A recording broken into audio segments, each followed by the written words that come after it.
আসসালামু আলাইকুম প্রিয় শিক্ষার্থীবৃন্দ, আশা করি তোমরা সবাই ভালো আছো। অনলাইন ক্লাসে তোমাদের আমন্ত্রণ জানাচ্ছি। ক্লাস পরিচালনায় আমি নূর তহুরা ইফরাত, প্রভাষক ব্যবস্থাপনা বিভাগ, শ্রীপুর মুক্তিযোদ্ধা রহমত আলী সরকারি কলেজ, শ্রীপুর, গাজীপুর। ব্যবস্থাপনা বিভাগের অনার্স প্রথম বর্ষের ইন্ট্রোডাকশন টু বিজনেস বা ব্যবসায় পরিচিতি বিষয় থেকে আরও একটি নতুন অধ্যায় নিয়ে তোমাদের সাথে আলোচনা করব। আমাদের আজকের আলোচ্য অধ্যায় হচ্ছে জয়েন্ট স্টক কোম্পানি বা যৌথ মূলধনী কোম্পানি। যেহেতু যৌথ মূলধনী কোম্পানি একটি বড় অধ্যায়, এ কারণে কয়েকটি ক্লাসে ধাপে ধাপে আমি যৌথ মূলধনী কোম্পানির গুরুত্বপূর্ণ বিষয়গুলো তোমাদের সামনে উপস্থাপন করব।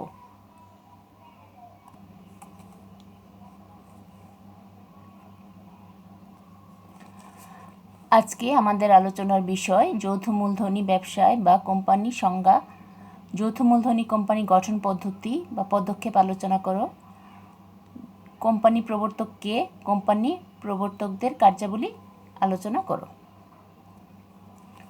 প্রথমেই আমরা আলোচনা করব যৌথ মূলধনী ব্যবসায় বা কোম্পানির সংজ্ঞা। দেশের প্রচলিত আইন অনুযায়ী মুনাফা অর্জনের উদ্দেশ্যে কিছু ব্যক্তি সম্মিলিতভাবে স্বেচ্ছায় মূলধন সরবরাহ করে চিরন্তন অস্তিত্ব সম্পন্ন যে ব্যবসায় গঠন করে তাকে যৌথ মূলধনী ব্যবসায় বলে। কোম্পানি বা যৌথ মূলধনী ব্যবসায় হলো আইন দ্বারা সৃষ্ট কৃত্রিম ব্যক্তিসত্তার অধিকারী এমন একটি ব্যবসায় প্রতিষ্ঠান যা অদৃশ্য অথচ চিরন্তন অস্তিত্বের অধিকারী এবং নিজস্ব নাম ও সিলমোহর দ্বারা পরিচালিত হয়, যার মূলধন হস্তান্তরযোগ্য সমান অঙ্কের শেয়ারে বিভক্ত থাকে। যেখানে কতিপয় ব্যক্তি মুনাফা অর্জনের উদ্দেশ্যে স্বেচ্ছায় মূলধন বিনিয়োগ করে। বাংলাদেশের 1994 সালের কোম্পানি আইন অনুযায়ী যৌথ মূলধনী কোম্পানি গঠিত, পরিচালিত ও নিয়ন্ত্রিত হয়ে থাকে। যৌথ মূলধনী কোম্পানি কি তা স্পষ্টভাবে বোঝানোর জন্য এখানে দুটি সংজ্ঞা উপস্থাপন করছি, যার সাহায্যে কোম্পানি সম্পর্কে সংক্ষিপ্ত অথচ স্পষ্ট ধারণা পাওয়া যাবে।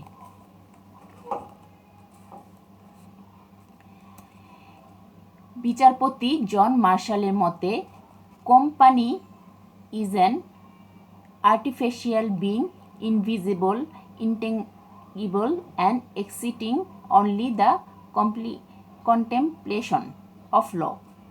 অর্থাৎ কোম্পানি হলো এমন একটি কৃত্রিম ব্যক্তিসত্তা যা অদৃশ্য, অস্পর্শনীয় অথচ আইনের মধ্যে টিকে থাকে। আবার প্রফেসর ওয়াই কে ভূষণের মতে, a company may be defined as an artificial person recognized by law with a distinctive name, a common seal, a common capital comprising transferable share of fixed value, carrying limited liability and having a perpetual succession.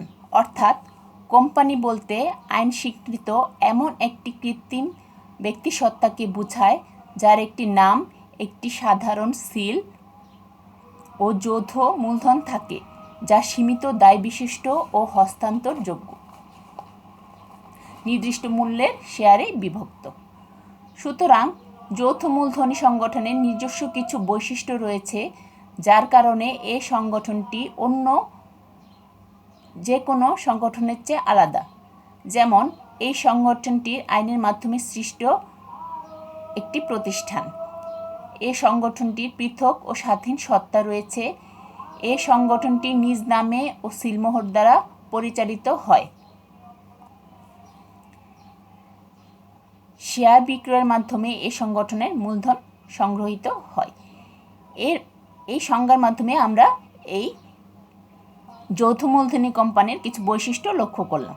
অর্থাৎ শিক্ষার্থীরা নিশ্চয়ই তোমাদের কাছে যৌথ মূলধনী company কাকে বলে এ ধারণাটি স্পষ্ট হলো। এখন আমরা আলোচনা করব যৌথ মূলধনী কোম্পানির গঠন পদ্ধতি বা যৌথ মূলধনী কোম্পানির পদক্ষেপসমূহ কী কী সেই সম্পর্কে। আমরা আগে আলোচনা থেকে জানতে পেরেছি কোম্পানি কৃত্রিম ব্যক্তিসত্তার অধিকারী। আইনগত পন্থায় এর সৃষ্টি হয় এবং এর বিলোপ সাধনও হয় আইনগত নিয়মে। 1994 সালের কোম্পানি আইন অনুযায়ী পাবলিক লিমিটেড কোম্পানি ও প্রাইভেট লিমিটেড কোম্পানি গঠন প্রক্রিয়া সম্পাদন করতে হয়। তবে কোম্পানি গঠনের ক্ষেত্রে বিভিন্ন পর্যায় অতিক্রম করতে হয়। এক্ষেত্রে কোম্পানি আইনকে প্রতিটি পর্যায়ে বাধ্যতামূলকভাবে অনুসরণ করতে হয়। এখন আমরা যৌথ মূলধনী কোম্পানি গঠনের প্রক্রিয়াগুলো পর্যায়ক্রমে বিস্তারিত আলোচনা করব। প্রথমে আসছে উদ্যোগ গ্রহণ পর্যায়। কোম্পানি গঠনের প্রাথমিক পর্যায় হলো উদ্যোগ গ্রহণ। যে বা যারা কোম্পানি প্রাথমিক উদ্যোগ গ্রহণ করেন তাকে বা তাদের উদ্যোক্তা বলা হয়। এক্ষেত্রে প্রাইভেট লিমিটেড কোম্পানি গঠনের ক্ষেত্রে কমপক্ষে 2 জন এবং প্রাইভেট লিমিটেড কোম্পানি গঠনের ক্ষেত্রে কমপক্ষে 7 জন ব্যক্তিকে একত্রিত হয়ে উদ্যোগ গ্রহণের সিদ্ধান্ত নিতে হয়। উদ্যোগ গ্রহণের পরবর্তী কাজ হিসেবে উদ্যোক্তা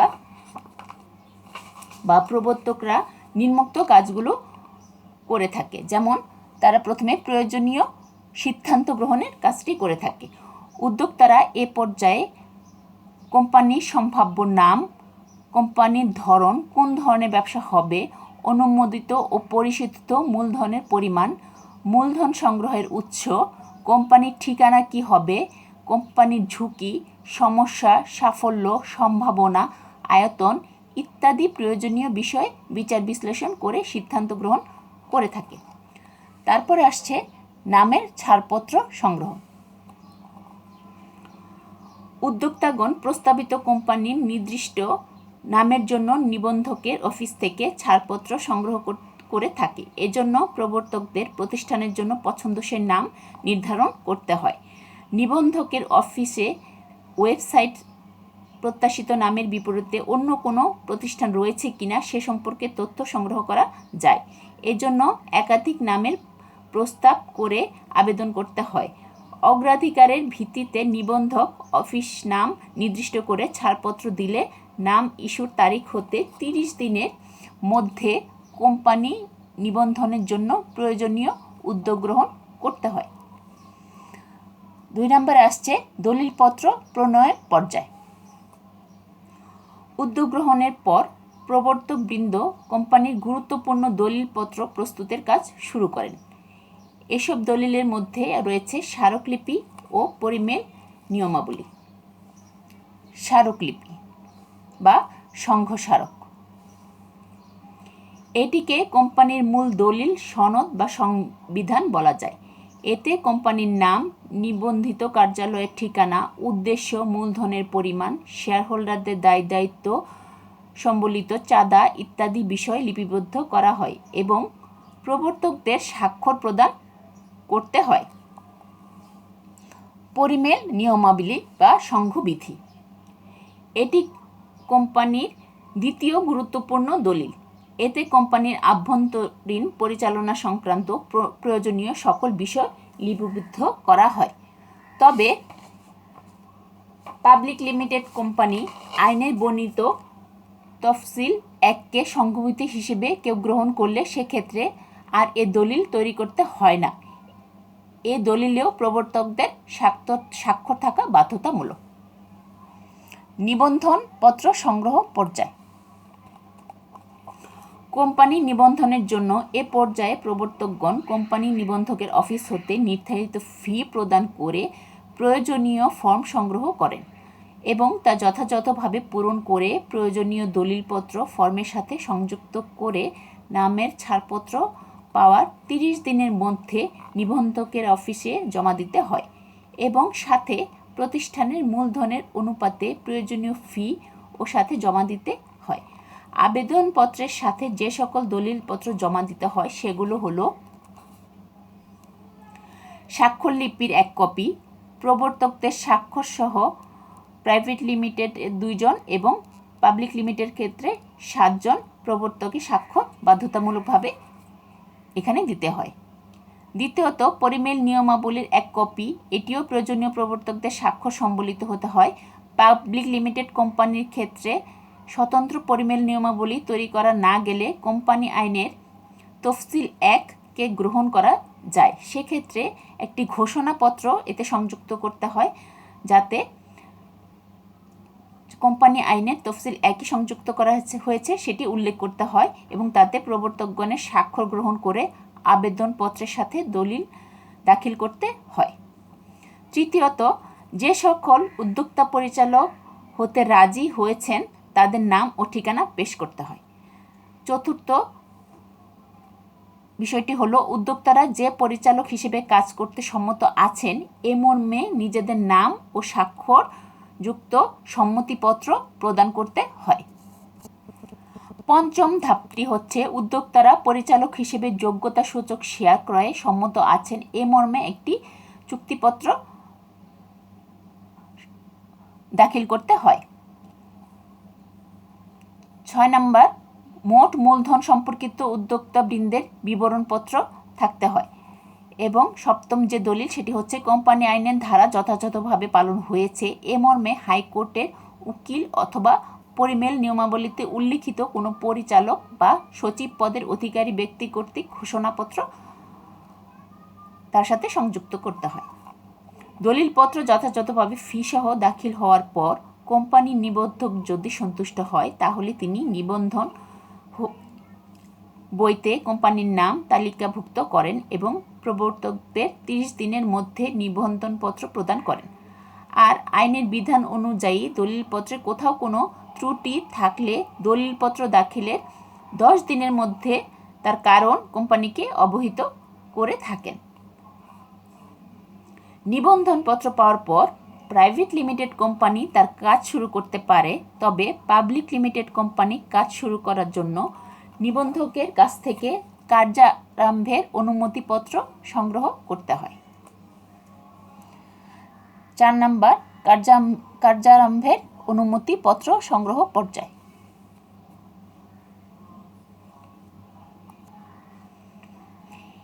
এই পর্যায়ে প্রবর্তকগণ পাবলিক লিমিটেড কোম্পানির বিবরণপত্র বা প্রসপেক্টাস তৈরি করেন।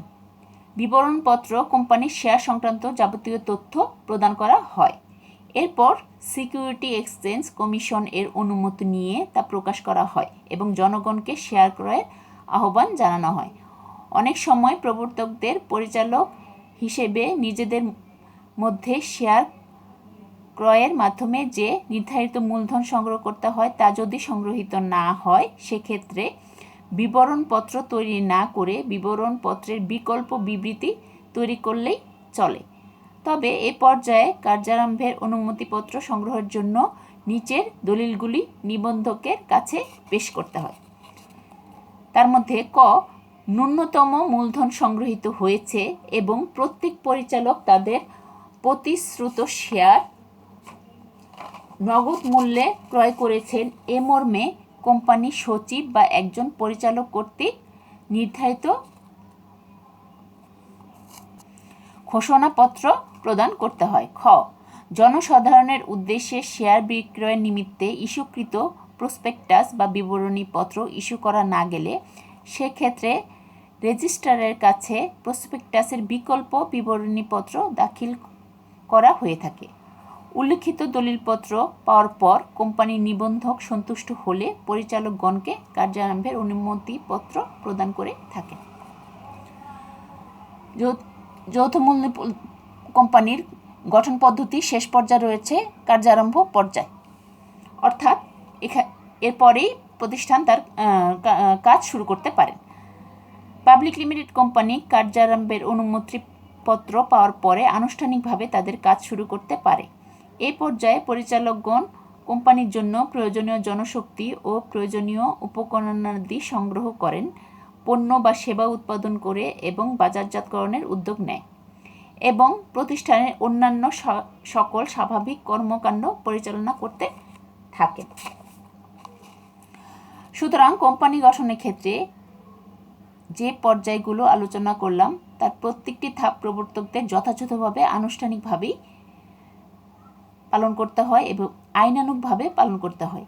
এ কারণে বলা যায় যে যৌথ মূলধনী কোম্পানি আইনে আনুষ্ঠানিকতা বেশি এবং আইনের জটিলতাও এক্ষেত্রে বেশি থাকে। কোম্পানির প্রবর্তক কে? কোম্পানি গঠনের ক্ষেত্রে যারা প্রাথমিক উদ্যোগ গ্রহণ করেন থাকেন তাদেরকে প্রবর্তক বলা হয়।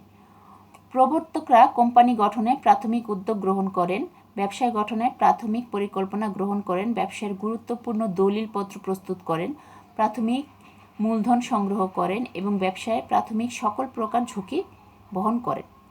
অর্থাৎ কোম্পানি গঠনের ক্ষেত্রে যা কিছু প্রথম তা প্রবর্তকদের দ্বারাই হয়ে থাকে। মূলত এদের উদ্যোগের ফলে একটি ব্যবসায় সংগঠনের জন্ম হয়। প্রবর্তক কোম্পানি গঠনের ক্ষেত্রে মুখ্য ভূমিকা পালন করে থাকেন। 1994 সালের কোম্পানি আইনে প্রবর্তকদের কোনো সংজ্ঞা দেওয়া হয়নি। অর্থাৎ প্রবর্তক কে হবেন, কেন হবেন বা প্রবর্তকদের কি দায়িত্ব বা কর্তব্য পালন করতে হবে, কোম্পানি প্রবর্তকদের কি ভূমিকা পালন কোম্পানিতে প্রবর্তকরা কি ভূমিকা পালন করবে সে সম্পর্কে কোনো ধারণা দেওয়া হয়নি। তবে কোম্পানি বিভিন্ন মামলা রায়ে দানকালে বিচারপতিগণ প্রবর্তকদের বিভিন্নভাবে সংজ্ঞায়িত করেছেন। তাদের সংখ্যাগুলো বিশ্লেষণ করলে প্রবর্তক সম্পর্কে বাস্তব ধারণা পাওয়া যায়, যেখান থেকে কয়েকটি সংজ্ঞা আমি তোমাদের সামনে তুলে ধরছি।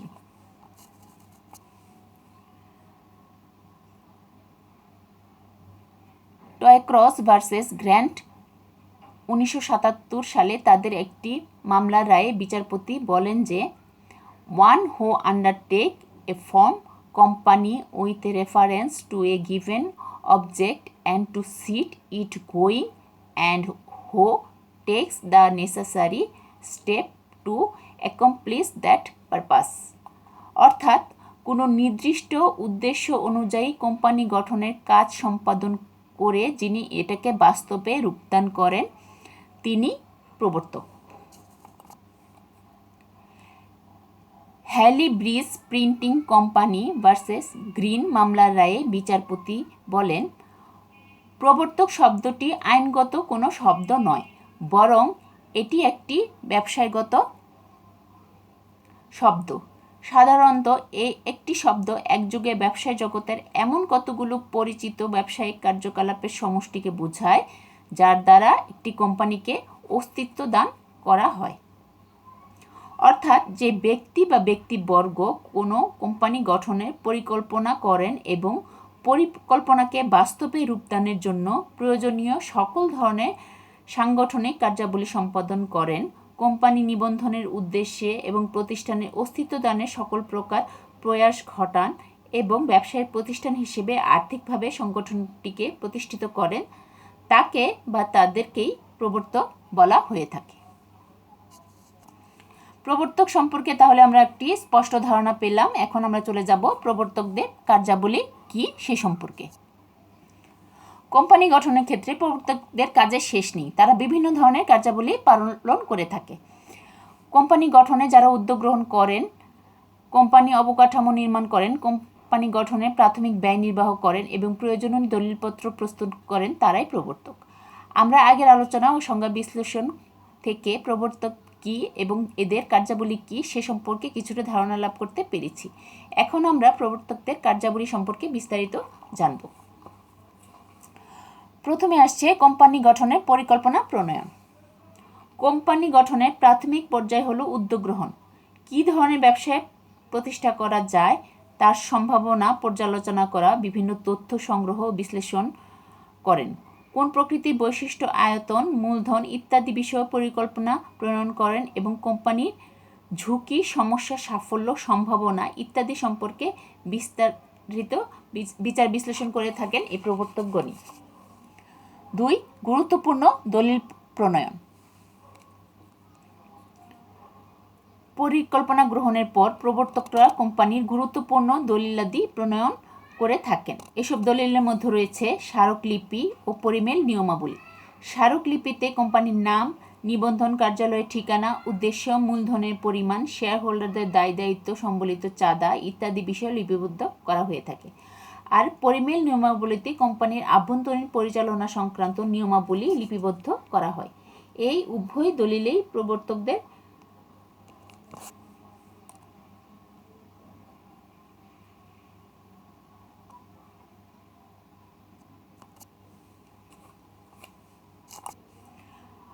সংগ্রহ সহ নিবন্ধন সংক্রান্ত যাবতীয় কার্যাবলী সমাধান করা প্রবর্তকদের কাজ।